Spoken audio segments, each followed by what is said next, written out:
Good morning, मैं doctor श्रवण सिंह राठौर। आज alien की एलियन का मेडिसिन करने जा रही है। एलियन का कॉमन नेम ऑनियन है, जिसको प्याज भी बोलते हो, और किसी किसी का फेवरेट होता है, किसी को इससे एवर्जन भी रहता है। और क्लास 3 का है और इसके प्रोवर हेरिंग सर है और लिली से फैमिली का है। और इसका पेशेंट कैसा होगा? Acute catarrhal inflammation of mucous membrane with increase secretion होगा। इसका क्या कि नजला जुकाम जैसा पेशेंट होगा, ठीक है, उसकी मतलब म्यूकस मेम्ब्रेन ज़्यादा इंक्रीज सिक्रेशन बहुत ज़्यादा निकलता रहेगा। कैटल डल हेडेक, कैटल के साथ डल हेडेक भी होगा with coryza, aggravation in the evening and amelioration in open air, मतलब इवनिंग में उसको एग्रावेशन होगा और ओपन एयर से उसको अच्छा महसूस होगा। और returning to a warm room, अगर वापस होगा गर्म कमरे में आएगा तो वापस उसको चालू हो जाएगा। हेडेक सीजन ड्यूरिंग मेंसेस, मतलब उसका सिर दर्द है वो मेंसेस जब तक स्त्री में चालू होगा फीमेल में, तो तब तक उसकी हेडेक बंद हो जाएगा। रिटर्न्स व्हेन फ्लो डिस्पेयर, जैसे ही मेंसेस बंद हो गई तो उसकी हेडेक वापस स्टार्ट हो जाएगा। आइज, आंखों में burning, biting, smarting as from smoke must rub them, मतलब उसको जलन भी होगी, स्मार्टिंग फ्रॉम स्मोक वगैरह must rub them. Watery and suffused capillary injected and excessive lacrimation, उसकी वजह से उसको लैक्रिमेशन की भी होगा। कोरेजा इसका कैसा होगा? एलिम्स का परफ्यूज होगा, वाटरी होगा एंड एक्रिक नेजल डिस्चार्ज भी होगा, साथ में विद परफ्यूज ब्लेंड लैक्रिमेशन होगा, profuse full of acrid yes bland and fluid coryza भी इसमें होगा। इसका एक्रिक और वाटरी डिस्चार्ज होगा, dropping from tip of nose, मतलब उसमें बहुत ज़्यादा और पानी जैसा डिस्चार्ज होगा, जिसको मतलब नाक से बहता होगा ऑटो तक यहाँ टिप तक आ जाएगा।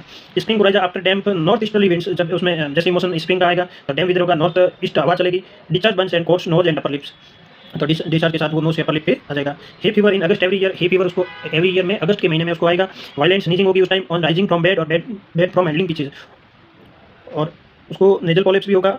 नेजल पॉलिप्स में कैटेरल लैरिंजाइटिस में उसकी खांसी आएगी तो pause compels patient to grasp the larynx, grasping larynx में ऐसा लगेगा सिम सहज को पाउस वॉल टियर इट, मतलब खांसी करके उसने गला पूरा फाड़ दिया, उसको ऐसा लगेगा। Colic from cold by getting feet wet, over eating from cucumbers salads एम्ब्रॉयडल of children, aggravation sitting and moving about, उसको कॉलिक होगा कोल्ड में by getting feet wet, over eating की वजह से भी होगा, कुकुम्बर खाने से भी होगा, सलाद एम्ब्रॉयडल प्रवृत्ति का होगा, या चिल्ड्रन को बैठने से उसको एग्रावेशन होगा, तकलीफ ज़्यादा होगी और वो चलेगा करेगा तो उसको आराम मिल जाएगा। Neurologic pain like a long thread in face head neck chest, उसको न्यूरोलॉजिक पेन होगा, झुका होगा फेस हेड और नेक और चेस्ट में होगा एलिम्स के पेशेंट को। Traumatic chronic neuritis, neuralgia of stump after amputation, burning and sticking pains, उसको ट्रॉमेटिक की वजह से क्रोनिक न्यूरोटाइटिस हुआ है तो न्यूरोलॉजिया स्टम्प आफ्टर एम्पुटेशन या कुछ एम्पुटेशन भी करवाया तो उसकी बर्निंग एंड स्टिचिंग पेन में एलिम्स बहुत अच्छा काम करेगी। या पेनिरेटिया, पेनिरेटिया क्या होता है?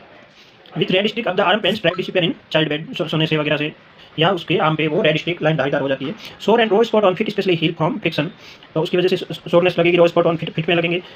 इफेक्शन व्हेन फील आर रबड़ सोर, उसको मतलब रबड़ सोर भी लगेगा। इसका डाइसोक्रेट्स ने कहा है कि इफेक्शन व्हेन फील आर रबड़ सोर, ये इंपॉर्टेंट लाइन है।